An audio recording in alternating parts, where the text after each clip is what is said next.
पिछले दिनों आप सरना कोड की भी मांग कर रहे थे, उस विषय में कुछ जानकारी दें।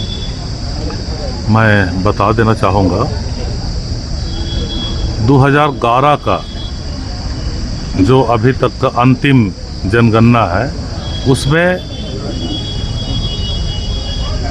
धार्मिक कॉलम में एक अन्य का भी कॉलम था जिसमें जिनका धर्म कोड उसमें अंकित नहीं है वैसे लोग अन्य कॉलम में अपने धर्म को चिन्हित करते थे।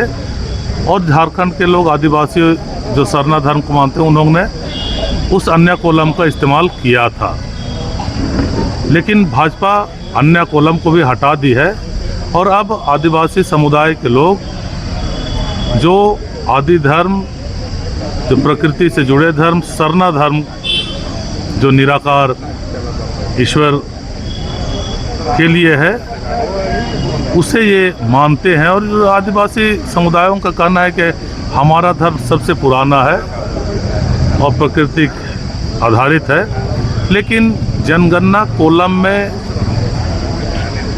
अन्य धर्मों के जैसे बौद्ध जैन दोनों बहुत कम संख्या में है, लेकिन उनको जगह दिया गया और उनसे हम ज़्यादा हैं और हमारा सरना धर्म का कॉलम नहीं दिया गया है।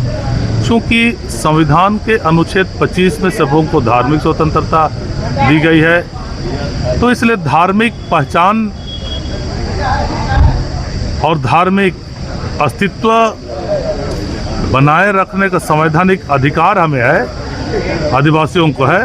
पर आदिवासियों को धार्मिक पहचान देने से भाजपा इनकार कर रही है, कॉलम देने से इनकार कर रही है। चूँकि धर्म हमारा अस्तित्व संस्कृति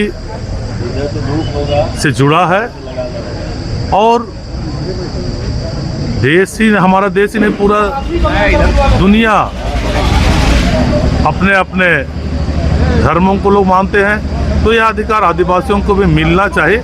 और भाजपा इसमें आदिवासियों का हिंदूकरण करना चाह रहे हैं सरना सनातन के नाम से। कई उदाहरण है, आदिवासी महिलाओं को हिंदू अधिकार कानून में शामिल कर उनके पैतृक संपत्तियों का अधिकार देकर आदिवासी जमीनों को छीनने का साजिश रच रही है।